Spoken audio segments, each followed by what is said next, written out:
मंगलम भगवान वीरो मंगलम गौतम प्रभु मंगलम स्थूलिभद्राद्या जैनो धर्मोस्तु મંગલમ. જૈન ભૂગોળ વિશ્વ દર્શન 14 રાજલોક. તો એમાં આપણે શું જોયું કે આપણને આ એવું ક્વેશ્ચન આવતું હોય કે આ બધું જ્યોગ્રાફી ને બધું ભણીને શું કરવાનું છે, આપણે શું લેવા દેવા, એવું આપણને ક્વેશ્ચન્સ આવતા હોય કે એનાથી શું ફાયદો છે, કે કયો દેવલોક ક્યાં છે, કઈ નારકી ક્યાં છે, પછી કયો સમુદ્ર ક્યાં છે, દ્વીપ સમુદ્ર શું છે, કોના નામ શું છે, બધું ભણીને શું મળવાનું છે. તો આ બધું પણ શું છે, આ જે જ્ઞાન છે ને આ બધું સમ્યક જ્ઞાન છે. આપણે સ્કૂલમાં તો જે જ્યોગ્રાફી સ્ટડી કર્યું તો ત્યારે તો માર્ક્સના લાલચ માટે તો આપણે સ્ટડી કર્યું ને, પણ એ બધું મિથ્યા જ્ઞાન હતું, બધું ખોટું હતું. એમના પ્રમાણે માત્ર વર્લ્ડ આટલા સુધી સીમિત છે, જે કોન્ટિનેન્ટ્સ છે આટલા જે દેખાય છે એમના મેપમાં, અને આખો રાઉન્ડ છે, ઇટ ઇઝ રાઉન્ડ લાઈક અ બોલ. ઓર અને અર્થ જે છે તો તે પોતે રોટેટ કરે છે અને સનની ગોલ ગોલ રિવોલ્વ પણ કરે છે. તો આ બધું જે આપણે સ્ટડી કર્યું એ બધું મિથ્યા જ્ઞાન છે. તો એ બધું ક્યારે ખ્યાલ આવે, જ્યારે આપણે સાચું જ્ઞાન, જે સમ્યક જ્ઞાન છે, આ જૈન ભૂગોળ શું છે, આ સમ્યક જ્ઞાન છે. સમ્યક જ્ઞાન જ્યારે આપણે ભણશું તો ત્યારે જ ખબર પડશે ને કે આપણે શું શું મિથ્યા જ્ઞાન ભણ્યા છીએ આપણે. નહીં તો પછી આપણે જો શ્રદ્ધા હશે એ મિથ્યા જ્ઞાન ઉપર, કે પૃથ્વી ગોલ છે દડા જેવી, ફરે છે, અર્થ ફરે છે ગોલ ગોલ, રોટેશન રેવોલ્યુશન્સ ચાલુ છે, તો એમાં જ એના ઉપર જ આપણો વિશ્વાસ હશે, એના ઉપર શ્રદ્ધા હશે, તો આપણામાં સમ્યક દર્શન કે સમ્યક જ્ઞાન કેવી રીતે આવશે? મિથ્યા જ્ઞાન રહેલું હશે તો સમ્યક જ્ઞાનની જગ્યા ક્યાં પછી? બરાબર ને? એટલા જ માટે પ્રભુએ બતાડેલું જે સ્વરૂપ છે, પ્રભુએ શું કરી છે, આ જે દુનિયા છે ને, 14 લોકરૂપી જે દુનિયા છે, આખો વિશ્વ છે, તો કેવલ જ્ઞાન કેવલ દર્શનથી જોયું, જાણ્યું, અને પછી જેવું છે તેવું બતાડ્યું છે આપણને. તો તે જાણવું પણ જરૂરી છે ને આપણને, કે કેવું છે, પ્રભુએ શું બતાડ્યું છે. એટલે વસ્તુઓ, દ્રવ્યો છે, લોક, વિશ્વ છે, એનું સાચું સ્વરૂપ કેવું છે, તો પ્રભુએ કેવું બતાડ્યું છે, તો તે પણ જાણવું, તે પણ બહુ જરૂરી છે. તો જ આપણને શ્રદ્ધા આવશે. નહીં તો પછી આપણે મિથ્યા જ્ઞાન ઉપર જ જે ભણેલું છે એના ઉપર શ્રદ્ધા કરીને બેઠેલા શું લાઈફ ટાઈમમાં, તો પછી સમ્યક દર્શન ક્યાં આવશે? સમ્યક જ્ઞાન, સમ્યક દર્શન બધા બંને સાથે સાથે જ આવે. એક ન હોય તો બીજું પણ ન હોય, એક હોય તો બીજું પણ હોય.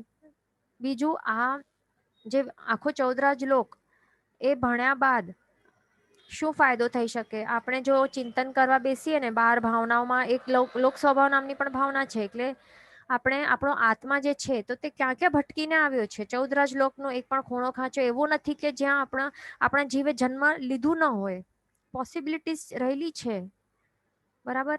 પણ જે જીવ થોડાક ભાવો પહેલા જ, જો થોડાક ભાવો નહીં એટલે અસંખ્ય કે અનંત ભાવો પહેલા જ આવ્યા હશે નીકળીને અવ્યવહારમાંથી વ્યવહારમાં, તો એમના માટે એમ નહીં કહી શકાય કે આખો ફર્યા હશે, પણ મેજોરિટી માટે આપણે કહી શકીએ કે ફર્યા પણ હશે. એટલે કાંઈ રૂલ નથી, પણ એવું મોસ્ટલી એવી રીતે જનરલી એવું સ્ટેટમેન્ટ શાસ્ત્રકાર ભગવાન તો કહે છે કે દરેક જગ્યાએ, દરેક આકાશ પ્રદેશે આપણો જન્મ મરણ આપણે કરીને ભટકીને આવ્યા છીએ. અને તો એ બધું આપણે ભણશું, આખો 14 લોકનો જો આખો સ્ટ્રક્ચર છે તો તે આપણે ભણશું, તો ત્યારે આપણને મનુષ્ય ભવની કિંમતની ખ્યાલ આવશે ને, કે આપણો જન્મ ક્યાં થયું છે. જો આટલો આખો 14 લોક જેટલો આખો મોટો વિસ્તાર વાળો આખો લોક જાણશું, તો ત્યારે આપણને ખ્યાલ આવશે કે આપણો આ ભાવમાં જન્મ ક્યાં કેટલો સરસ જગ્યાએ થયું છે. કર્મભૂમિમાં જન્મ થયું છે, શત્રુંજય જેવું તીર્થ મળ્યું છે, ધર્મ મળ્યું છે આપણને. ધર્મ જ્યારે વર્તેલું છે એ કાળમાં જન્મ થયું છે. ભલે મોક્ષ ગમન હમણાં ભલે ચાલુ નથી, એટલો આપણો પુણ્ય ઓછા થયા, પણ બીજું બધું તો આપણને મોક્ષ પ્રાપ્તિ યોગ્ય સામગ્રી થોડી ઘણી મળી છે. પૂરી ભલે મળી નથી, શરીર પણ એવું મળ્યું નથી, પણ થોડીક ઘણી મળી છે. એટલે ધર્મ તો મળ્યું છે ને આપણને. તો ત્યારે આપણને વેલ્યુ આવશે, કે વેલ્યુ થશે આપણને, ત્યારે આપણને ઇમ્પોર્ટન્સનો ખ્યાલ આવશે આ મનુષ્ય ભવનું અને બધું. તો આવી રીતે આ જે ચિંતન પણ આપણે કરશું ને, કે આવી રીતે લોક સ્વભાવ ભાવના, તો આ ખાલી ચિંતન પણ કરશું ને, વિશ્વ સ્વરૂપ કેવું છે, પછી ષડદ્રવ્યોના સ્વરૂપ, એ બધું આપણે એનું ચિંતન કરશું, તો એનાથી પણ ઘણી કર્મ નિર્જરા થાય છે, કે આપણું આખા 14 લોકમાં સ્થાન ક્યાં છે મારું, અને મને નેક્સ્ટ જન્મ ક્યાં જોઈએ છે, નેક્સ્ટ જન્મ ક્યાં જોઈએ છે, અને પછી મારું ફાઇનલ અલ્ટિમેટ ડેસ્ટિનેશન ક્યાં છે, મને ક્યાં જવાનું છે.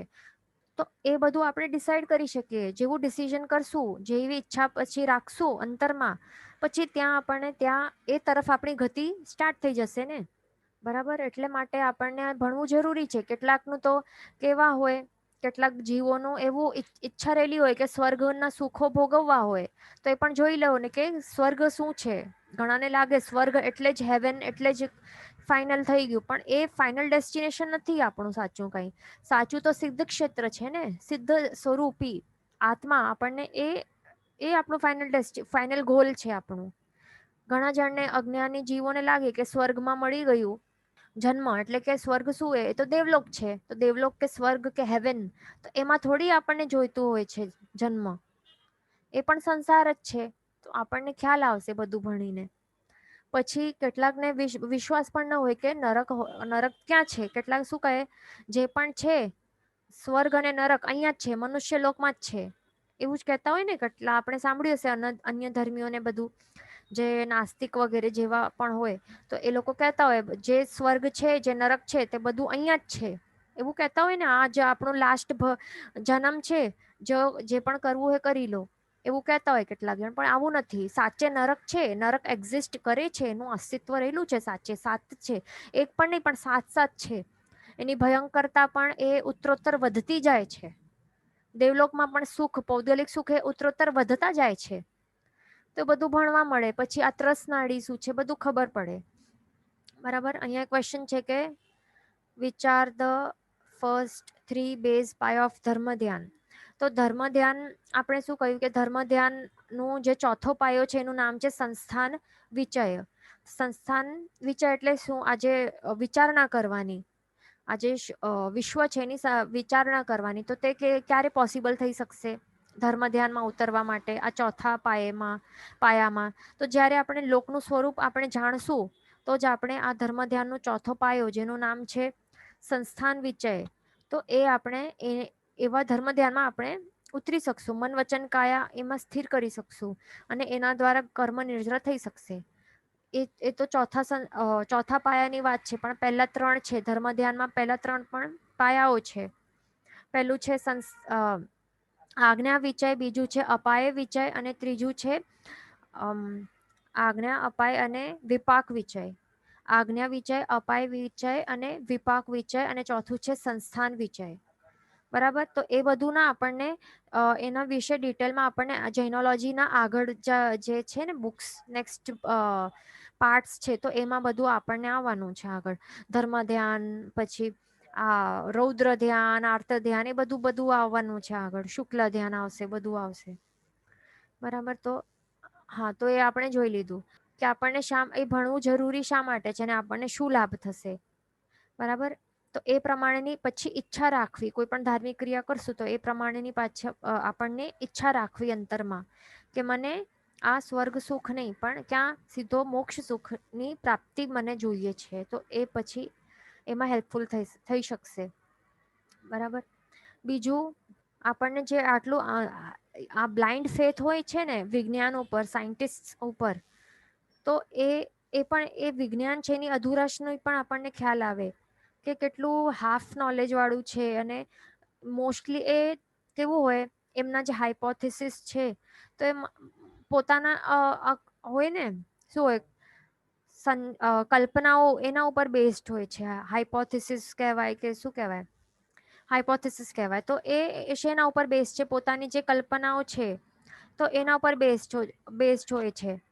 અઝ્યુમ કરતા હોય છે કે આવું આવું હોઈ શકે છે, આવું આવું હોઈ શકે છે. અને થોડા, એટલે જો આવું હોય તો પછી આવું નથી, એવી રીતે એ લોકો કહેતા હોય. એટલે અને વળી એમના જે ઇક્વિપમેન્ટ્સ છે, તો તે પણ આટલા પણ કંઈ એડવાન્સ્ડ નથી કે તેઓ માત્ર આ જે ખંડ છે ને આપણો, હમણાં આપણે ભરત ક્ષેત્રના જે ખંડમાં છે, એ ખંડની બિયોન્ડ પણ એ જોઈ નથી. એટલે શું છે તે પણ એ બતાડી શકતા નથી.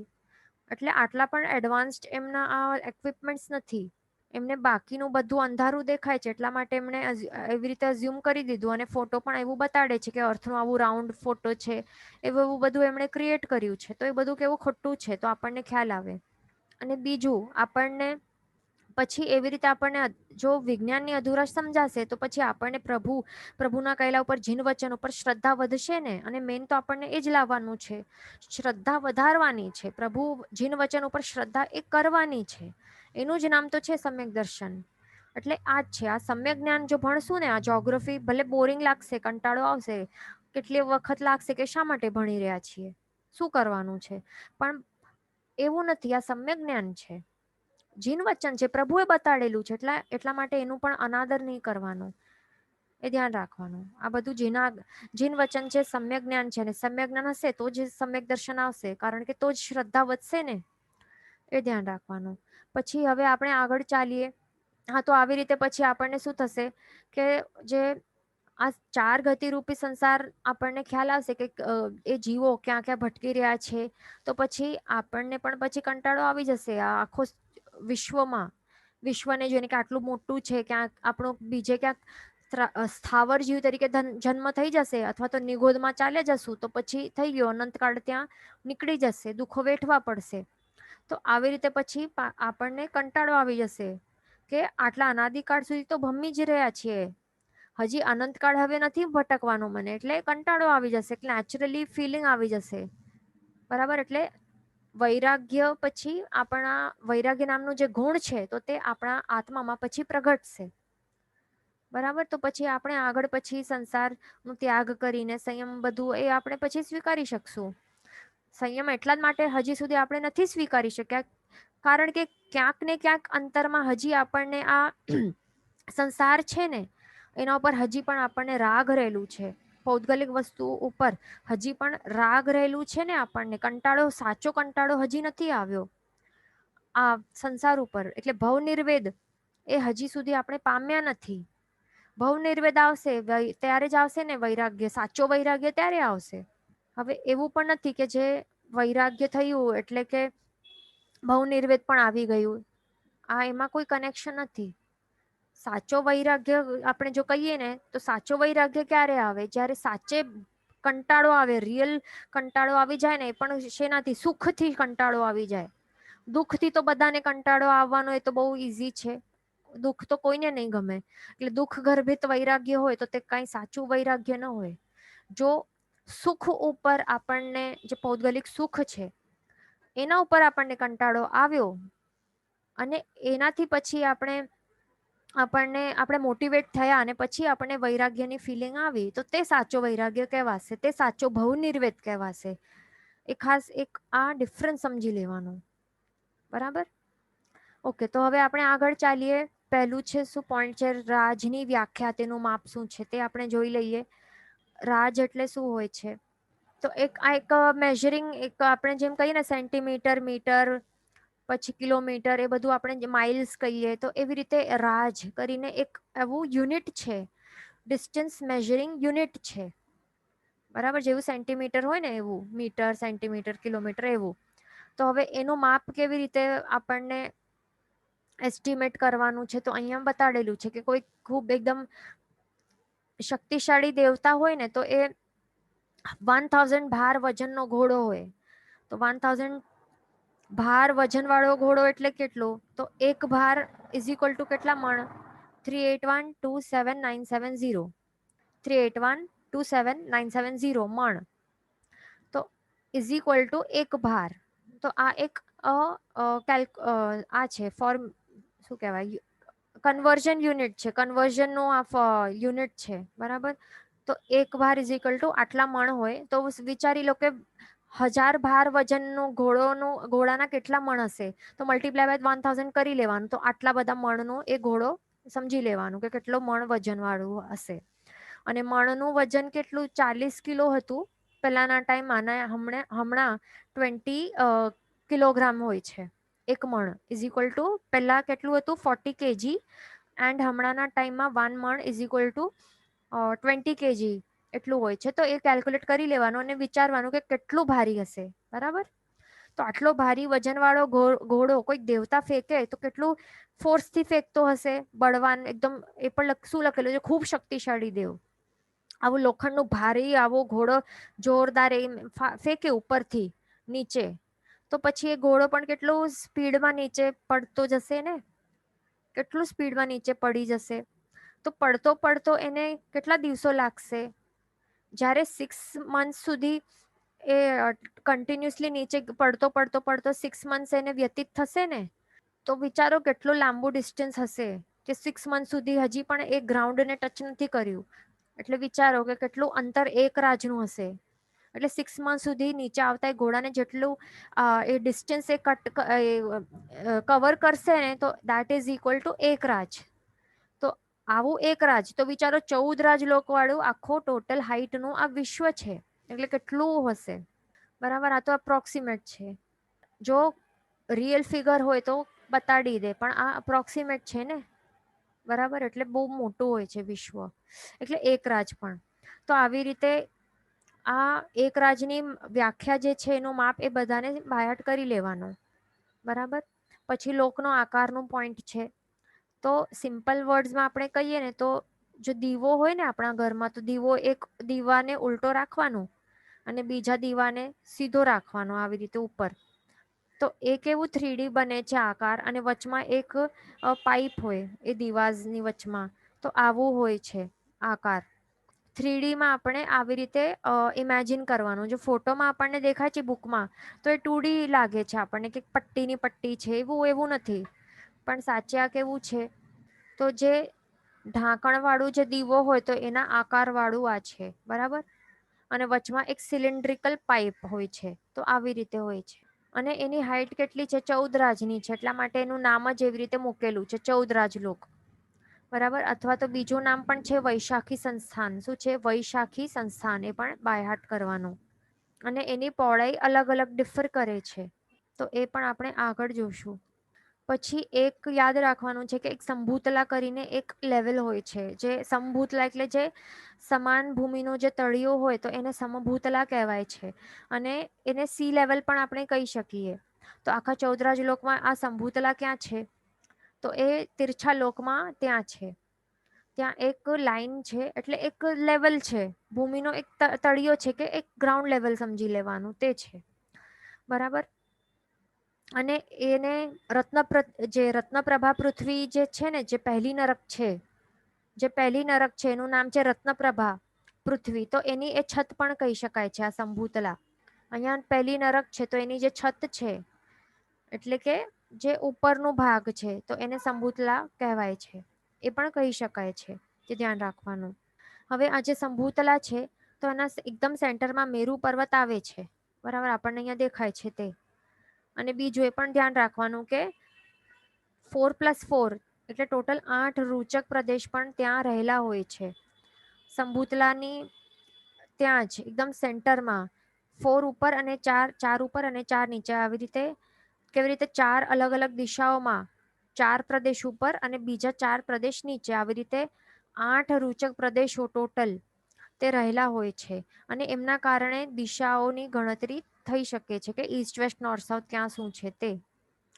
કારણ કે આપણે તો એમ જ જોયું ને કે આ આખું કેવું છે, આ વિશ્વ આખો 3D માં કેવું છે, દીવા હોય ને, ઢાંકેલો દીવો કેવો હોય, તો ઢાંકેલા દીવા જેવી રીતે આપણને ઇમેજિન કરવાનું. તો આખું ગોલ ગોલ છે, તો ક્યાં શું ખબર પડશે કઈ દિશા શું છે. તો એ દિશા આપણને ખ્યાલમાં આવે ને, એટલા માટે આ રૂચક પ્રદેશો ત્યાં પહેલાથી, એટલે અનાદિકાળથી રહેલા છે, કોઈ બનાવ્યા નથી, પહેલાથી જ છે. 4 દિશામાં એ છે, અને તેઓ દિશા બતાવે છે, એટલા માટે એમનું નામ આપેલું છે રૂચક પ્રદેશ. રૂચા એટલે કે દિશાઓ, બરાબર. રૂચા એટલે દિશાઓ, અને પ્રદેશ છે એટલે પ્રદેશ એટલે નાનકડા એકદમ હોય છે. નાનામાં નાના જેના 2 ભાગ નહીં થઈ શકે ને, અવિભાજ્ય અંશ જે હોય છે, કેવલ જ્ઞાનીની દૃષ્ટિથી પણ 2 ભાગ એના નહીં થઈ શકે, આટલા નાનકડા એ પ્રદેશો હોય છે. એ ધ્યાન રાખવાનું. તો આ 4 જે અલગ અલગ દિશાઓમાં છે, 4 ઉપર અને 4 નીચે, એટલે ટોટલ 8 રૂચક પ્રદેશો. તો એમના કારણે શું થાય છે, દિશાઓની ઉત્પત્તિ થાય છે. દિશા સૂચક છે તેઓ, એટલા માટે એમનું નામ છે રૂચક પ્રદેશ, બરાબર. આટલું આપણે થઈ ગયું. હવે આપણે આગળ ચાલીએ. આગળ આપણે અધોલોક જોઈ લઈએ. પહેલા તો અધોલોક ક્યાંથી ચાલુ થાય છે, તો અહીંયા જે સંભૂતલા આપણે જોઈ ને, તો સંભૂતલાથી નીચે 900 યોજન છોડીને નીચેનો બધો અધોલોક કહેવાય છે. સંભૂતલાથી 900 યોજન આપણે છોડી દઈએ પછી એનાથી નીચેનું બધું શું કહેવાય છે? અધોલોક કહેવાય છે. અધો એટલે શું? અધો એટલે જ નીચે. આ વર્ડથી સમજાઈ જાય છે. એટલે ટોટલ અધોલોકનો ટોટલ હાઈટ કેટલી છે?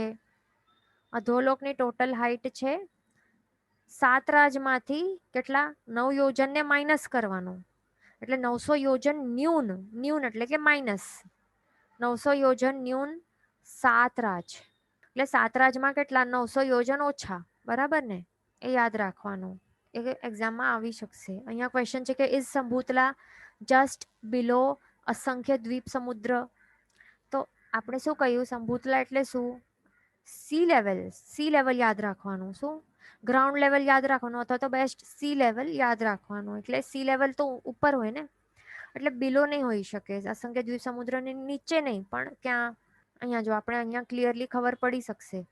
અહીંયા જો સેન્ટરમાં જો આપણે અહીંયા જોઈ શકીએ છીએ, અહીંયા સંભૂતલા નામક અહીંયા લાઈન છે. એને રત્નપ્રભા પૃથ્વીની છત પણ કહી શકાય છે. બરાબર? અહીંયા સેન્ટરમાં લાઈન. હવે આ શું છે? સી લેવલ છે. એટલે topmost level of the ocean of the water. બરાબર? એના નીચે બધું એટલે છે એ સમજવાનું. હા, તો હવે સંભૂતલાનું શું આપણે કહ્યું? અધોલોકની વાત ચાલતી હતી. તો અધોલોક ક્યાંથી છે? આ જે સંભૂતલાનું જે લેવલ છે ત્યાંથી આપણને શું કરવાનું છે? 900 યોજન છોડી લેવાનું, કારણ કે ત્યાં તિરછા લોક છે. એટલે 900 યોજન છોડી લેવાનું. 900 યોજન છોડીને નીચેનું બધું જ આખો અધોલોક કહેવાય છે. પછી અધોલોકમાં શું છે તે આપણે સમજીએ. અધોલોકમાં 7 નરક છે. શું છે? 7 નરકો છે. અને એ નરકમાં નરકાવાસ હોય છે. અલગ અલગ નંબરમાં, લાખોમાં કે હજારોમાં, આવી રીતે અલગ અલગ નંબર્સમાં નરકાવાસ હોય છે. બરાબર? એટલે એ પણ કેવી રીતે નરકાવાસ હોય છે? એમના પ્રતર હોય છે. એટલે કે બિલ્ડિંગના ફ્લોર્સ જેવા એવા ફ્લોર્સ હોય છે અને ત્યાં આંતરા હોય છે. આંતરાઓમાં આ 10 ભવનપતિઓનો નિવાસ હોય છે. અને બાકી 15 પરમાધામીઓના પણ આવાસ ત્યાં રહેલા હોય છે અધોલોકમાં જ. અને નરક તો આપણને ખ્યાલ જ છે કે આ જે 7 નરકો છે, તો હા, પહેલા તો એના નામ જોઈ લઈએ. પહેલું શું છે? રત્નપ્રભા. બીજું છે શર્કરા પ્રભા. આ પહેલી રત્નપ્રભા પૃથ્વીમાં શું હોય છે? રત્ન હોય છે. એમના જે જમીન છે એમાં ધારદાર એવા રત્નો હોય છે, એટલા માટે એનું નામ એવું છે. પછી જે શર્કરા પ્રભા, તો ત્યાં કાંકરા હોય છે, એકદમ તીક્ષ્ણ અને ધારદાર એવા કાંકરા હોય, પગમાં બધું ખૂંચી જાય એવા. પછી વાલુકા પ્રભા. તો વાલુકા એટલે શું? ગરમ ગરમ રેતી હોય છે, એકદમ ગરમ ગરમ. પંક પ્રભા એટલે શું? કાદવ. આ યાદ નહીં રહે તો પંક એટલે કે કમળ યાદ કરવાનું. તો એટલે કે પંકજ યાદ કરવાનું. કમળને પંકજ કહેવાય ને, તો એ યાદ રાખવાનું. ક્યાં ઉગે? કાદવમાં. એટલે એ કાદવમય છે આ ચોથી નરક, એટલા માટે એનું નામ છે પંકપ્રભા. પછી ધૂમ પ્રભા એટલે ધુમાડો હોય છે, ભયંકર ધુમાડો હોય છે, દુર્ગંધ વાળું, સહન નહીં થાય એટલા ભયંકર દુર્ગંધ વાળું હોય છે. પછી તમઃ પ્રભા. તો તમઃ પ્રભામાં શું હોય છે? અંધકાર હોય છે, કાંઈ દેખાય પણ નહીં, આટલો અંધકાર હોય છે. 7મી એકદમ ભયંકર એવી કેવી છે? તમઃ અથવા તો તમસ્તમ. આ 2 નામ છે, તમઃ અથવા તો તમસ્તમ પ્રભા. એમાં અતિ ઘોર અંધકાર હોય છે. પોતાનું શરીર જ ન દેખાય, છતાં પણ ત્યાં જીવો જે નારકી છે તો એમને શું હોય છે? વિભંગ જ્ઞાન રહેલું હોય છે. તો એના કારણે તેઓ બધું જોઈ શકે છે અમુક રેન્જમાં. કે હવે આટલા અંધકાર હોવા છતાં પણ તેઓ જો ઉપયોગ મૂકે ને એમના વિભંગ જ્ઞાનનું, તો તેઓ જોઈ શકે છે કે કોઈ પરમાધામી તો આવે નહીં, પણ ત્યાં શું બીજા હોય નારકીઓ હોય, તો બીજા નારકીઓ જે એમના સાથે દ્વેષભાવ હોય તો તે મારવા આવે છે, હથિયારો જો હોય, અથવા તો એમાં જ યુદ્ધ કે લડાઈ જે ચાલતી હોય બીજા સાથે, તો તેઓ જોઈ શકે છે બધું. પરમાધામીઓ તો 1st, 2nd, 3rd સુધી જ હોય છે, તે ધ્યાન રાખવાનું. 1st, 2nd અને 3rd નરકોમાં જ કોણ હોય છે? પરમાધામી હોય છે. એનાથી નીચે તેઓ જઈ શકતા નથી. પછી બીજી જગ્યા તો ક્ષેત્રકૃત વેદના હોય છે અને બીજી આપસમાં જ તેઓ લડાઈઓ કરતા હોય છે. દ્વેષભાવ રહેલું હોય છે જેના સાથે, તો તેમની સાથે ત્યાં જ ઉત્પત્તિ હોય થાય અને પછી એકબીજાની સાથે કેટલા વર્ષો સુધી ચાલતું જ હોય કારણ અને કોઈ મરણ પણ નહીં પામે, કારણ કે ત્યાં પારા જેવું તો શરીર હોય, ટુકડાઓ થઈ જાય પછી પાછો એ જોડાઈ જાય. પણ જેટલી વખત એ મારશે કાપશે ને એકબીજાને, તો એટલી વખત કોઈક જીવની હિંસા હત્યા કરવાનો દોષ તો લાગશે જ ને. ભલે સાચે એ નારકી જીવને મારી નથી નાખ્યું, છતાં પણ ભાવ તો એવા જ હતા ને, અને એ કાયાથી પણ માર્યું ને કાપ્યું ને, પ્રયાસ પણ કર્યું જ ને. તો એટલા માટે વિચારો કે અહીંયા હત્યા મનુષ્યની હત્યા કરવા, મનુષ્ય તો નહીં કહી શકાય પણ નારકી પંચેન્દ્રિય જીવ એની હત્યા કરવાના કેટલું અહીંયા ભયંકર પાપ કન્ટિન્યુઅસલી લાગતું હોય, એ પણ વર્ષો સુધી. એટલે એવું પણ નહીં વિચારવાનું કે નરકથી નીકળીને બધા કર્મો ક્ષય થઈ જ જાય, એવું કંઈ નથી. બીજા નવા ભાર પાપ કર્મોનું અહીંયા બંધ થતું જાય. પણ જે સમ્યક્ત્વ પામેલા જીવો હોય તો તેઓ શું કરે, સમતાથી સહન કરતા જાય. તેઓ સમતાથી સહન કરતા જાય, સહનશીલ, એટલે આવું બધું મારવું કાપવું એ બધું નહીં કરે, પછી સહન કરે બધું સમકીતી જીવો. પણ બીજા બધા જીવો શું કરે, હા એવો એ કરે, મારે કાપે કરે બધું એકબીજાને, અને પછી શું થાય, ચીકણા પાપ કર્મો બધા નવા બંધ થતા જાય, એટલે ખપાવે અને બીજા નવા ચોંટાડે, એવું ચાલતું જાય. અને પછી ત્યાંથી નીકળીને પછી શું તિર્યંચમાં જાય, પછી તિર્યંચમાં પણ એવા જ ભાવો મળે, આવા હિંસક એવા ભાવો મળી શકે ને પાછું નરકમાં આવે, પાછો આવું કોઈક લાયન ટાઈગર જેવું બને પણ પાછો આવા નરકમાં. એટલે એ બધું સાયકલ એવું છે ને, આ દુર્ગતિનું સાયકલ છે. શું છે, દુર્ગતિની પરંપરા કહેવાય કે એક દુર્ગતિથી પછી નીકળીને પછી પાછી નવી દુર્ગતિ, ત્યાં પછી હિંસા કરો અને પાછી આ નરકમાં આવો, એવું બધું. એટલા માટે આપણને આ મનુષ્ય ભાવ પણ મળ્યું છે ને, તો આપણને આપણા જે ભાવો છે ને એના ઉપર કંટ્રોલ કરવાનો. એવા મારવા કાપવાના ભાવો હશે ને તો નરકમાં જ પછી ઉત્પત્તિ થશે, પછી ત્યાં મારવો કાપવો એ બધું કરવા મળશે, અથવા તો બીજા પરમાધામીઓ અને બીજા લોકો આપણને મારશે કાપશે. એટલા માટે આપણને ગુસ્સો આવે ને કોઈના ઉપર, તો એવા મારી નાખવું, કાપી નાખવું, ફોડી નાખવું, તોડી નાખવું, એ બધું બોલવાનું નહીં, વિચારવાનું પણ નહીં અને કરવાનું પણ નહીં. એ ખાસ ધ્યાન રાખવાનું. ને તો પછી વિચારી લેવાનું, નરક મળશે. પછી આવા રૌદ્ર ધ્યાન વાળા વિચારો હશે ને, ભાવો હશે, તો પછી અહીંયા જ મળશે. પછી અહીંયાથી નીકળીને તિર્યંચમાં પણ એ જ મળશે, હિંસક ભાવો મળશે, ત્યાં પણ મારો કાપો એ જ ચાલશે. એટલે વિચારી લેવાનું. દુર્ગતિની પરંપરામાં એક વખત પડ્યા ને તો પછી ત્યાંથી એક ચક્રવ્યૂહ તોડીને નીકળવાનું બહુ ડિફિકલ્ટ છે. નીકળવું હશે ને તો સહનશીલતા એ જ કામમાં આવશે. કયો ગુણ આવશે કામમાં? સહનશીલતા. તો એ સહનશીલતા નામનું ગુણ આ જ ભાવમાં આપણને વિકસાવવું પડશે. સહનશીલતા આપણામાં બહુ હમણાં પણ મનુષ્ય ભાવમાં પણ આપણા પાસે નથી. કેટલા જીવો સહન જ નહીં કરી શકે, બિલકુલ સહનશીલતા બિલકુલ ન હોય. તો આપણને આ ભાવમાં જો સહનશીલતા નામનું ગુણ જો આપણે એની વૃદ્ધિ કરશું, તો સમજો કે આવતા ભાવમાં ભલે દુર્ગતિ પણ થશે ને તો પણ આ ગુણ તો સાથે હશે જ ને આત્મામાં. તો હજી આપણા ચાન્સીસ હશે કે સહન કરીને નીકળી જશું. પણ જો આવતા ભાવમાં આ ભાવમાં આપણે આ ગુણ નહીં વિકસાવશું, આવતા ભાવમાં પડ્યા દુર્ગતિમાં, તો ત્યાં પણ મારો કાપવો બધું ચાલશે અને પછી પડી ગયા દુર્ગતિની પરંપરામાં. એટલે ખાસ ધ્યાન રાખવાનું. ઓકે, તો હવે આપણે શું વાત કરતા હતા? હા, તો આપણને વલયો દેખાય છે, જે આ 7 નરક છે, તો એ નરક પૃથ્વીઓ છે.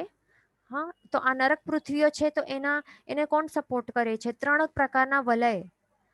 પેલું છે ઘનોદધી વલય, એટલે ઘાટો પાણી થીજેલા ઘી જેવો ઘાટો પાણી. એના નીચે હોય છે ઘનવાત, એટલે કે ઘાટો વાયુનો લેયર. એને પછી કોણ સપોર્ટ કરે છે? તનવાત, એટલે પાતળો વાયુનો લેયર. અને એનાથી પણ નીચે આકાશ પ્રદેશો હોય છે, સિમ્પલ, એટલે આકાશાસ્તિકા હોય છે. એટલે આટલું ધ્યાન રાખવાનું. બરાબર, આટલું આપણું થઈ ગયું. હવે આપણે અધોલોકનું આપણે એક ઓવરવ્યૂ જોઈ લીધું. હવે આપણે તીર્છાલોક તરફ જઈએ. ઉપર છે વચમાં તીર્છાલોકને મધ્યલોક પણ કહેવાય છે. એનું ટોટલ કેટલું છે ડિમેન્શન?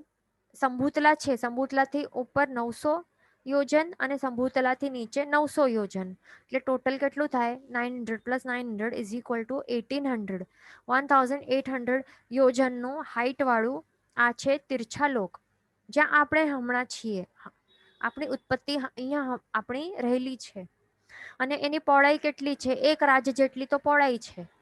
એટલે વનરાજની પહોળાઈ અને હાઈટ વાઇઝ કેટલું છે, પહોળાઈ કહી શકાય એક રાજની, પણ એમ આપણે જો એકદમ પરફેક્ટ કહીએ ને તો કેટલું ડાયમીટર કહેવાનું, ડાયમીટર કહેવાનું. કેટલું એક રાજનું ડાયમીટર છે, કારણ કે આ સિલિન્ડ્રિકલ છે ને, સર્ક્યુલર છે, એટલે ડાયમીટર એક રાજ છે. અને હાઈટ કેટલી છે, હાઈટ છે 1800 યોજન, સંભૂતલાથી ઉપર નીચે 900 એ ધ્યાન રાખવાનું. અને બીજું આ એને મધ્યલોક પણ કહી શકાય છે, કારણ કે આ ત્રણેય લોકની વચનું લોક છે, એટલે ઉપર ઉર્ધ્વ છે અને નીચે અધોલોક છે, અને વચમાં આ છે મધ્યલોક.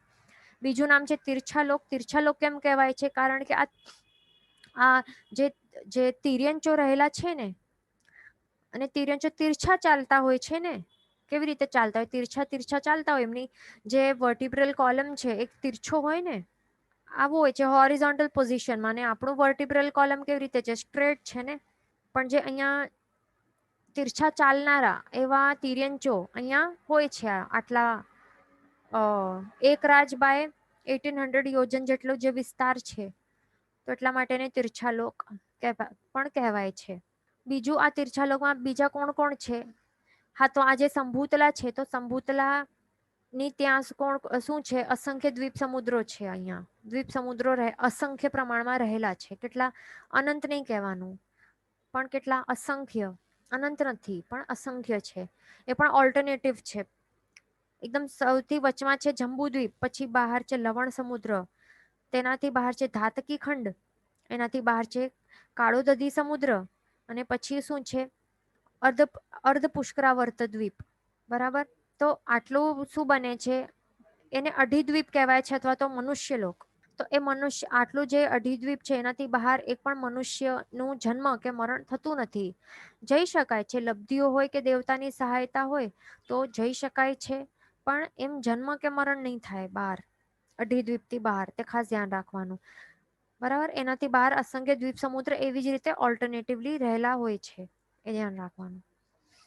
અને છેલ્લામાં છેલ્લા બહાર, સૌથી બહાર જે સમુદ્ર છે છેલ્લામાં છેલ્લું, એનું નામ છે સ્વયંભૂ રમણ સમુદ્ર. એ સૌથી મોટામાં મોટું છે. આટલું મોટું છે કે એનું જે જાડાઈ કેટલી છે, જાડાઈ છે 1/4 રાજલોક, એટલે રિંગ જેવું છે. 1/4 રાજલોક જેટલું એનું આ છે, જાડાઈ છે, પહોળાઈ. એટલે 1/4 રાઈટમાં અને 1/4 રાજ લેફ્ટમાં, એટલે ટોટલ એમ કહી શકાય કે હાફ થઈ ગયું ને, હાફ રાજ જેટલું. તો આખું આ જ સ્વયંભૂ રમણ સમુદ્ર જ છે, વિચારો, હાફ રાજ જેટલું. અને એની વચમાં એનાથી હાફ ડાયમેન્શન્સના બધા દ્વીપ સમુદ્ર રહેલા છે. બીજા આ કોણ કોણ છે, આપણે તિર્યંચ જોયા, તિર્યંચ અને મનુષ્ય આ તીર્છાલોકમાં છે. બીજા દેવો પણ રહેલા છે, તો કયા કયા દેવો, તો અહીંયા આપણને દેખાય છે ડોટ ડોટ ડોટ એમ જ કરીને બતાડેલા છે, એમ જ. પણ જ્યાં ડોટ છે તો ત્યાં નથી, પણ એમ જ બતાડવા માટે અહીંયા ઓનલી ફોર રિપ્રેઝેન્ટેશન પર્પઝ यहाँ पे માત્ર એમ જ ડોટ કરેલા છે. 8 વ્યંતર અને 8 વ્યાણ વ્યંતર દેવતાઓ ત્યાં રહેલા છે, ત્યાં તીર્છાલોકમાં જ, એ ખાસ ધ્યાન રાખવાનું. અને બીજા જે જ્યોતિષ દેવતાઓ છે, જ્યોતિષ્ક દેવો, તો તેઓ પણ આ તીર્છાલોકમાં જ રહેલા છે. બરાબર, આપણને દેખાય છે અહીંયા સૂર્યચંદ્ર અને તારા નક્ષત્ર, તો એ પણ આ તીર્છાલોકમાં જ રહેલા હોય છે, એ ખાસ ધ્યાન રાખવાનું. અને એમાં પણ 5 ચર હોય છે ને બીજા અચર જ્યોતિષ્ક હોય છે. અઢીદ્વીપની અંદર કેટલા છે, એટલે આ 5 પ્રકારના ચર અને 5 પ્રકારના અચર જ્યોતિષ્ક, એટલે 5 પ્રકારના શું છે, સૂર્ય, ચંદ્ર, ગ્રહ, નક્ષત્ર અને તારા. આ 5 ચર, ચર એટલે જે પરિભ્રમણ કરે છે, જે ગોલ ગોલ ચક્કર લગાડે છે મેરુ પર્વતની ગોલ ગોલ, તેને ચર કહેવાય. અને અચર એટલે કે જે સ્થિર છે. તો જે અઢીદ્વીપની બહાર રહેલા છે આ 5 પ્રકારના જ્યોતિષ્ક, તેઓ બધા સૂર્યચંદ્ર, ગ્રહ, નક્ષત્ર, તારા, આ બધા સ્થિર રહેલા છે, પરિભ્રમણ કરતા નથી, એટલા માટે એમનું નામ છે અચર જ્યોતિષ્ક દેવતાઓ. બીજા આપણે જે પણ ભૂત, પિશાચ, યક્ષ, રાક્ષસ સાંભળ્યા છે, એ બધા શું છે, એ બધા વ્યંતરો છે. બીજા શાસન દેવદેવીઓ પણ વ્યંતર નિકાયના જ હોય છે, એ ખાસ ધ્યાન રાખવાનું. અને આ બધા સંભૂતલાથી નીચે રહેલા છે. આ 8 વ્યંતર અને 8 વાણવ્યંતર, તેઓ ક્યાં છે, સંભૂતલાથી નીચે રહેલા છે. એનું એક્ઝેક્ટ લોકેશન હમણાં આપણને ડિટેલમાં આપણે નથી જોવાના. અહીંયા આપણને માત્ર ઓવરવ્યૂ આવેલું છે આ ફર્સ્ટ બુકમાં. એ ધ્યાન રાખવાનું.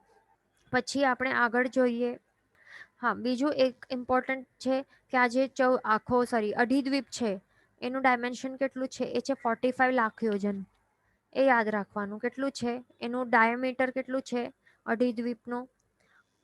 45 લાખ યોજન. અને તેના જ કારણે જે સિદ્ધશિલા છે, તો સિદ્ધશિલા ના ઉપર રહેલા જે સિદ્ધ ક્ષેત્ર છે, તો એ પણ કેટલું છે? સિદ્ધ ક્ષેત્ર 45 લાખ યોજન. કારણ કે આટલા એરિયામાં જ મનુષ્ય જે છે, તો તેની બહાર તો એમનું જન્મ મરણ થતું નથી.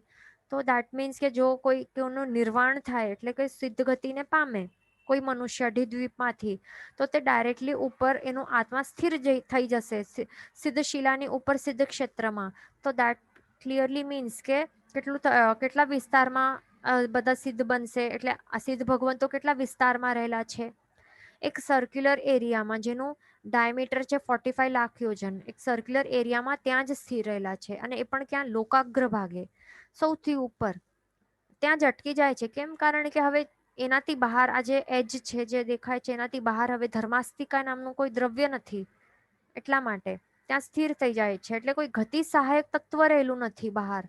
એટલા માટે તેઓ ત્યાં જ સ્થિર થઈ જાય છે, બધા આત્માઓ. જો બહાર પણ ધર્માસ્તિકા હોત ને, તો તેનાથી પણ બહાર ચાલ્યા જાત ઉપર ઉપર ઉપર. પણ ત્યાં સ્થિર થઈ જાય છે, કારણ કે બહાર છે જ નહીં ને ધર્માસ્તિકા. એટલા માટે ધ્યાન રાખવાનું. પછી બીજું, હવે આપણે ઉર્ધ્વલોક જોઈ લઈએ. તો ઉર્ધ્વલોકનું સૌથી પહેલા તો ડાયમેન્શન સમજી લઈએ કેટલું છે. ઉર્ધ્વલોક ક્યાંથી સ્ટાર્ટ થાય છે? સંભૂતલા થી ઉપર 900 યોજન જવાનું. એટલું તો તીર્છા લોક જ આવી જાય છે. આપણે પહેલા જોઈએ ને, આટલું તો તીર્છા લોક જ છે. એટલે સંભૂતલાથી ઉપરનું 900 યોજન છોડી લેવાનું. અને એ છોડીને ઉપરનું બાકી ઉપર સુધી એ આખો ઉર્ધ્વલોક કહેવાય છે. ઉર્ધ્વ એટલે કે ઉપરનું. તો હવે ઉર્ધ્વલોકનું કેટલું છે? ટોટલ 900 યોજન ન્યૂન 7 રાજ. એટલે કે ટોટલ 7 રાજ છે, પણ એમાં કેટલા ઓછા? 900 યોજન ઓછા. એટલે 900 યોજન ન્યૂન 7 રાજનું આ શું છે?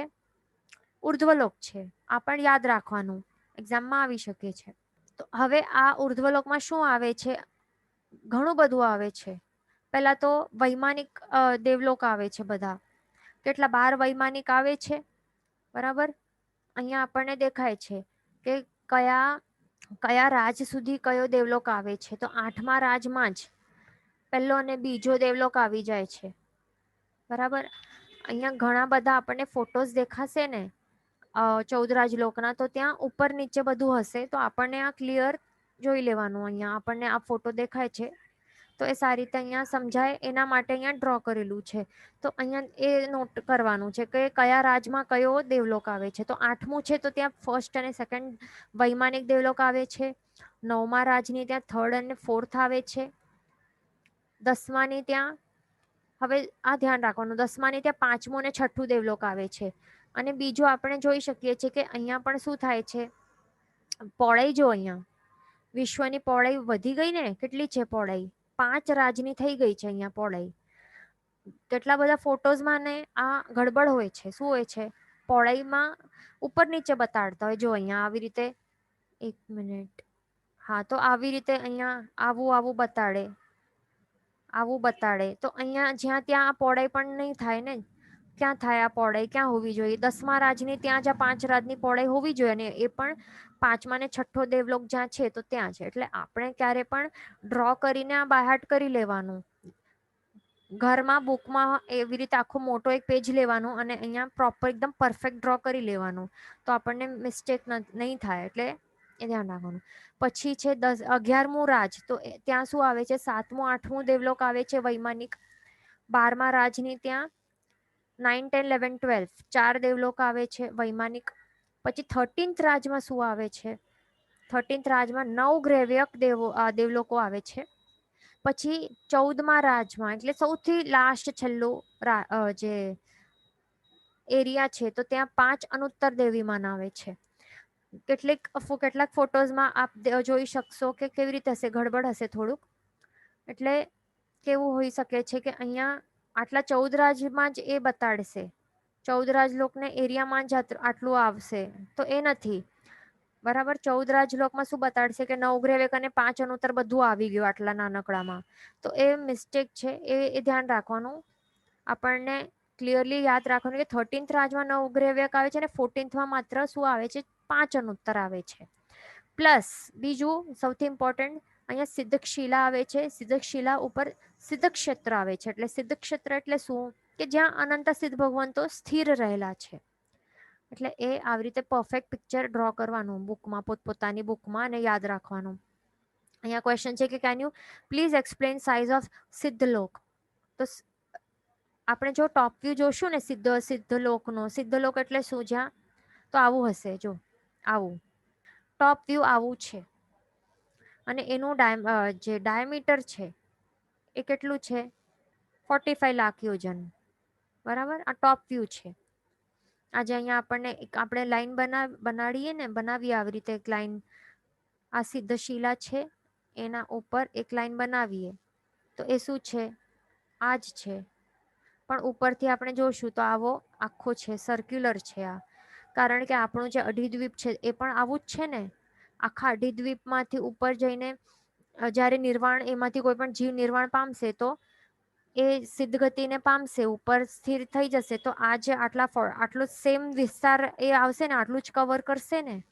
કારણ કે ડાયરેક્ટ અહીંયા એક જીવ મોક્ષ પામે તો સીધો પરપેન્ડિક્યુલર ડિરેક્શનમાં સ્ટ્રેટ જ તેની ગતિ થાય અને પછી ઉપર સ્થિર થઈ જાય. અહીંયા ત્યાં હલ્યા ચાલ્યા ન કરે પછી સિદ્ધ ભગવંતો. એટલા માટે ધ્યાન રાખવાનું.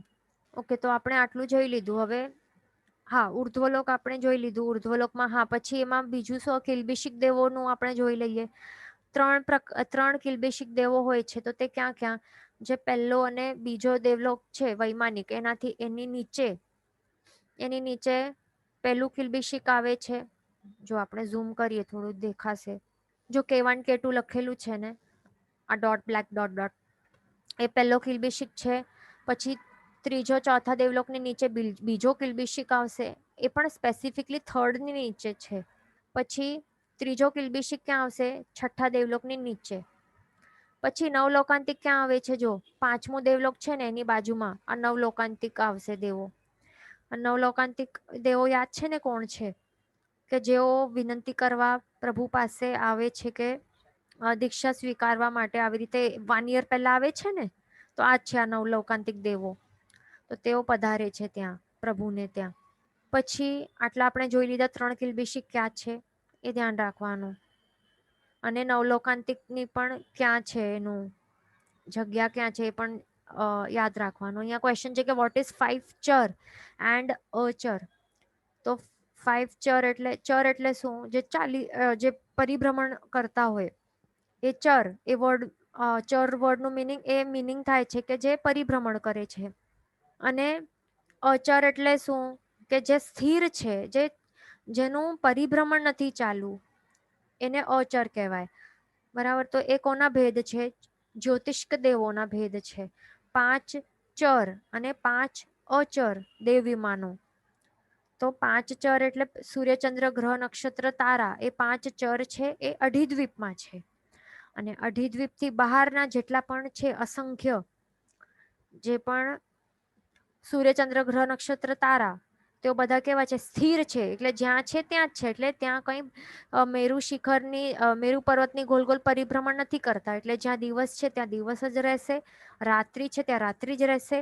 અને જ્યાં જે સ્ટાર છે તો તે સ્ટાર કે તે ગ્રહ કે નક્ષત્ર તે ત્યાં ને ત્યાં જ રહેલો હશે. બરાબર. તો આટલું આપણે જોઈ લીધું. આટલું ક્લિયર થઈ ગયું હશે.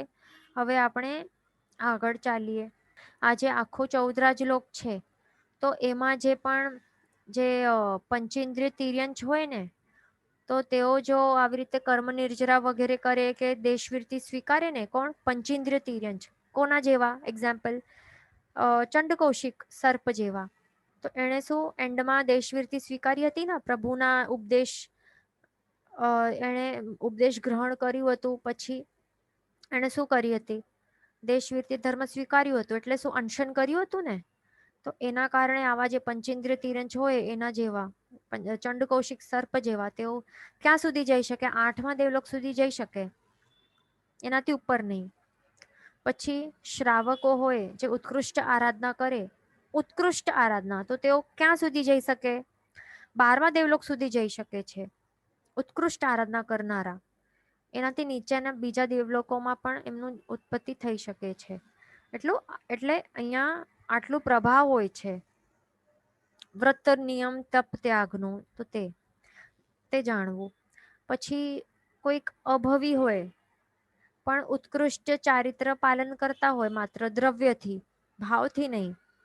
એટલે કોઈ સમજો ને સિમ્પલ વર્ડ્સમાં કોઈ મિથ્યા દૃષ્ટિ સાધુ હોય, મિથ્યા દૃષ્ટિ, તો તે વધારે વધારે ક્યાં સુધી જઈ શકે? 9મા ગ્રહવ્યક સુધી. એટલે વિચારો કે દ્રવ્ય ચારિત્રની પણ કેટલી મહત્તા છે. માત્ર કોઈ દ્રવ્ય ચારિત્ર પણ પાડશે ને ખાલી દ્રવ્યથી, તો પણ ક્યાં સુધી જઈ શકે? ઉત્કૃષ્ટથી પાડશે માત્ર દ્રવ્ય ચારિત્ર, તો 9મા ગ્રહવ્યક સુધી એને ત્યાં જઈ શકશે. તો વિચારો ભાવ ચારિત્રમાં કેટલું તાકાત હશે. તે તો સીધો સિદ્ધગતિ પહોંચાડે એવું હોય. પણ જે અપ્રમત્ત રૂપ રીતે જે પણ જે અભવી ન હોય, ભવી એવા કોઈ સાધુ ભગવંત હોય, તો તેઓ ઉત્કૃષ્ટ ચારિત્ર પાલનથી જો તેઓ જઈ શકે તો કયા દેવલોક સુધી જઈ શકે? 5મા અનુત્તર સુધી જઈ શકે છે. એટલે મોક્ષની પ્રાપ્તિ તો કરી જ શકશે ઓબ્વિયસલી, પણ દેવલોકની અપેક્ષા તેઓ 5 અનુત્તર સુધી જઈ શકશે. પણ જે કોઈક એવા તાપસો હોય ને, જે અજ્ઞાન તપ કરતા હોય, એવા કોઈ હોય ને તાપસો, જટાધારી તાપસો હોય, ઘણા ઘણા મહિનાઓ સુધી ખાતા પીતા ન હોય, એવા પણ હોય છે ને. તો તે અને બીજી બધું યોગ ક્રિયાઓ કરે, સાધનાઓ કરે, અજ્ઞાન તપ કરે, એવું તો તેઓ જ્યોતિષ છે ને, જ્યોતિષ વિમાન સુધી તેઓ જઈ શકે છે. એટલે જ્યોતિષ ચક્ર છે, તો ત્યાં સુધી ત્યાં એટલે એમની ઉત્પત્તિ થઈ શકે છે. બીજા જે કહેવાય છે કે જે તાપસો હોય, બ્રાહ્મણો હોય, તો તેઓ પણ 5મા દેવલોક સુધી જઈ શકે છે. ચરક પરિવ્રાજક હોય ને, તો તેઓ. તો આવી રીતે આપણે જોયું, બરાબર. બીજું આપણે એ ધ્યાન રાખવાનું કે અહીંયા 12 વૈમાનિક દેવતાઓ છે ને, દેવલોકો છે 12 વૈમાનિક, તો તેમાં કેટલા ઇન્દ્ર હોય છે? તેમાં 10 ઇન્દ્ર હોય છે. કેટલા? 12 વૈમાનિક દેવલોક છે એમના 10 ઇન્દ્ર હોય છે. એટલે 1 અને 2 ના 1 ઇન્દ્ર, પછી 3rd and 4th નો 1 ઇન્દ્ર, અરે એક ઇન્દ્ર, 1 અને 2, 1 નું 1, 2 નું 1, પછી 3 નું 1, 4 નું 1 ઇન્દ્ર, 5 નું 1 ઇન્દ્ર, 6 નું 1 ઇન્દ્ર, 7 નું 8, 9 નું 8, પણ 9 અને 10 વચ્ચે એક જ ઇન્દ્ર છે, અને 11 અને 12 વચ્ચે પણ એક ઇન્દ્ર છે. એટલે ટોટલ કેટલા થયા? 10 થયા ને. એટલે ટોટલ 12 વૈમાનિક દેવલોકમાં કેટલા ઇન્દ્ર છે? 10 ઇન્દ્ર છે, એ ધ્યાન રાખવાનું. પછી ભવનપતિ કેટલા છે? 10 ભવનપતિ છે ને, તો 10 ભવનપતિના કેટલા ઇન્દ્ર? 20 ઇન્દ્ર. વ્યંતર કેટલા છે? વ્યંતર છે 16, એટલે 8 વ્યંતર, 8 બાણ વ્યંતર, એટલે ટોટલ વ્યંતર 16. તો એના કેટલા ઇન્દ્ર છે? 32 છે. પછી જ્યોતિષના કેટલા છે? એમ તો અસંખ્ય સૂર્ય છે અને અસંખ્ય ચંદ્ર છે, બધા જ ઇન્દ્ર જ કહેવાય. છતાં પણ આપણે માત્ર એટલે અસંખ્ય તો નથી લખવાનું, આપણને એક નંબર જોઈએ. તો અસંખ્ય સૂર્ય છે તો એમને એક ગણવાનું, અને અસંખ્ય ચંદ્રો છે, ચંદ્ર છે, તો બધાને એક ગણવાનું. એટલે ટોટલ 2 ઇન્દ્ર થયા. જ્યોતિષના કેટલા? 2 ઇન્દ્ર, એક સૂર્ય અને એક ચંદ્ર, એટલે ટોટલ કેટલા થયા? 64 ઇન્દ્ર થયા. તો આવી રીતે ધ્યાન રાખવાનું. પછી ઉપર શું છે? 9 ગ્રહવ્યક છે, અને ઉપર છે 5 અનુત્તર. તો 9 ગ્રહવ્યક અને 5 અનુત્તર જે છે, તો એમાં શું હોય છે? તેઓ બધા ઇન્દ્ર જેવા પોતે જ હોય છે. એટલે તેઓ કોઈની અંડર નથી. એટલે 9 ગ્રહવ્યક અને 5 અનુત્તરમાં કોઈ પણ દેવની જન્મ થાય ને, ઉત્પત્તિ થાય ને, તો તેઓ કોઈના પણ અંડરમાં નથી. સ્વામી સેવક ભાવ રહેલું નથી અહીંયા. બધા પોતે પોતે કેવા છે? પોતે અહમિન્દ્ર જેવા છે. કેવા? અહમિન્દ્ર, અહમિન્દ્ર એવા પોતે બધા જ.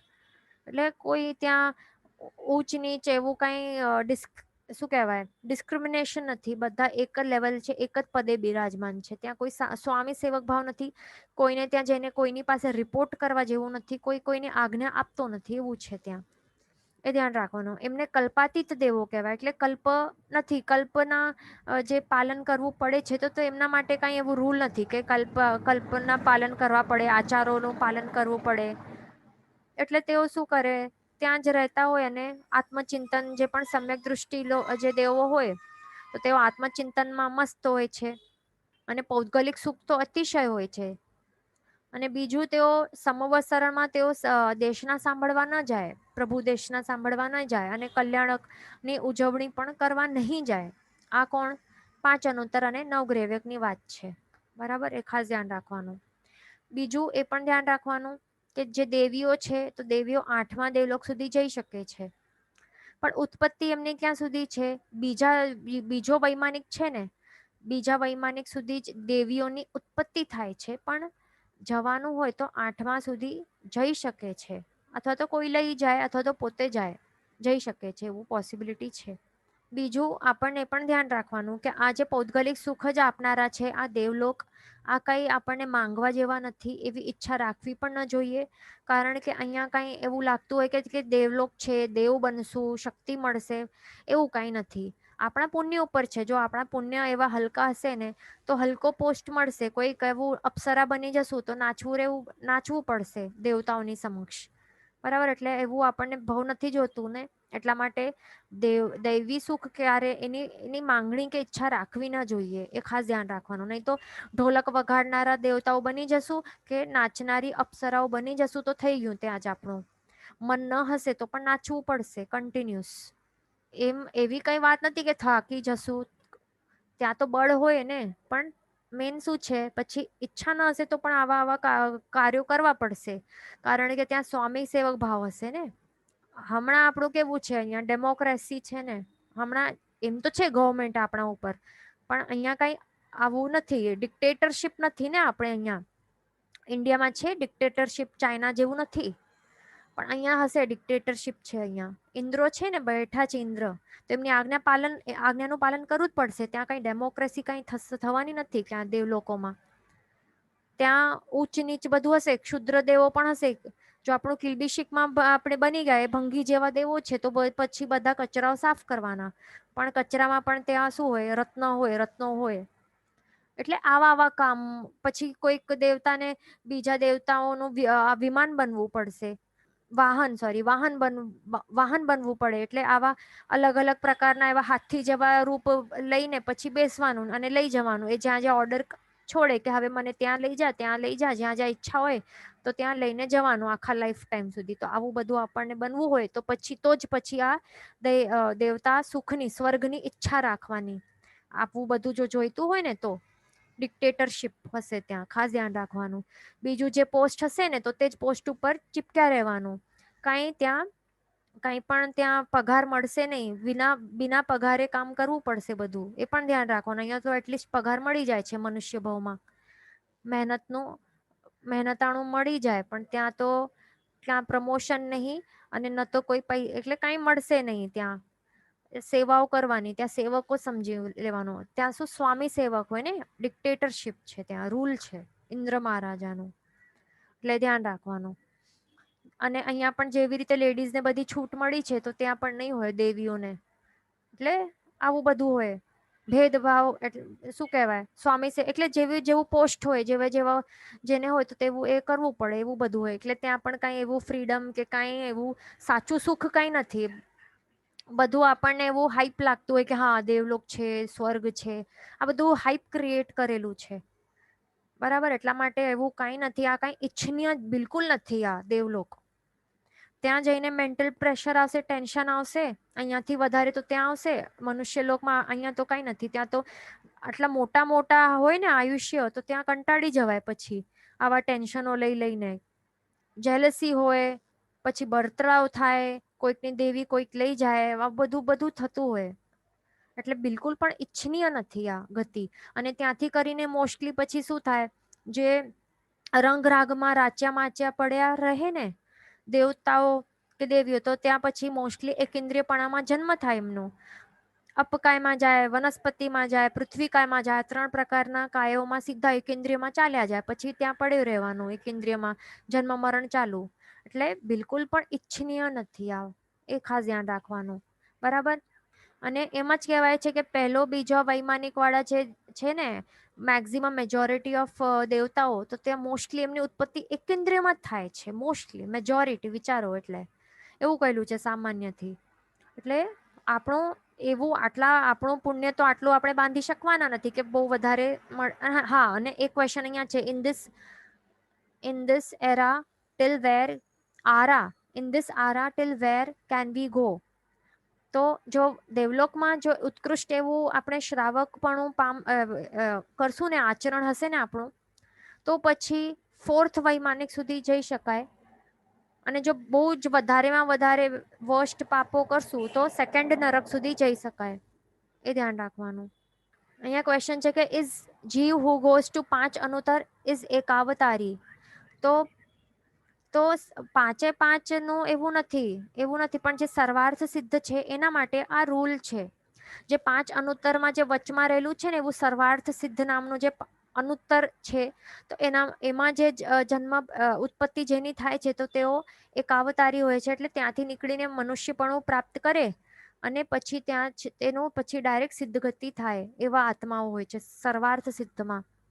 અહીંયા ક્વેશ્ચન છે, જો એમની આજ્ઞા ન માનીએ તો શું થાય?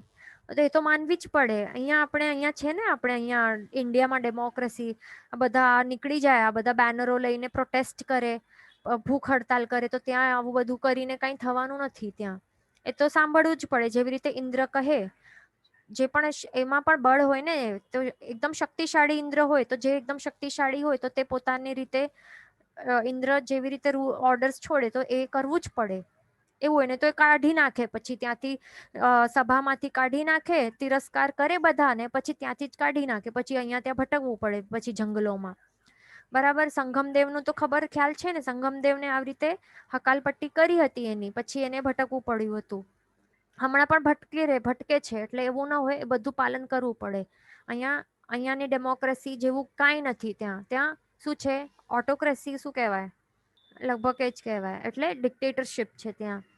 અહીંયા ક્વેશ્ચન, વોટ ઇઝ ગિલ્બિશિક દેવ? તો એ ભંગી ટાઈપના દેવ છે. એટલે એ ચંડાલ ટાઈપના, એટલે લો લેવલ કહીએ ને આપણે. આપણેમાં અહીંયા કહીએ ને ક્ષુદ્ર મનુષ્ય, તો એવા લેવલ વાળા છે આ. તો એવા જે કાર્યો હોય, એવા હલકા ટાઈપ કોઈ કાર્ય હોય, તો એ કરવા માટે એમને આજ્ઞાઓ અપાતી હોય છે. ઓકે, અહીંયા આપણો સમય થવા આવ્યું છે. આપણે નેક્સ્ટ ક્લાસમાં આપણે જે રહી ગયા છે 1-2 ક્વેશ્ચન, તે નેક્સ્ટ ક્લાસમાં લઈ લેશું. જીન વચન વિરુદ્ધ બોલાયું હોય તો મિચ્છામિ દુક્કડમ સર્વ મંગલ માંગલ્યમ સર્વ કલ્યાણ કારણમ પ્રધાનમ સર્વ ધર્માણમ જૈનમ જેતિ શાસનમ. પ્રણામ કલ્પનાબેન.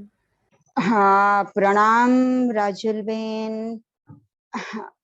और हमारे पाठशाला के सभी सुपर डुपर स्टार को भी प्रणाम। चलो स्टार्ट करते हैं अपनी पाठशाला।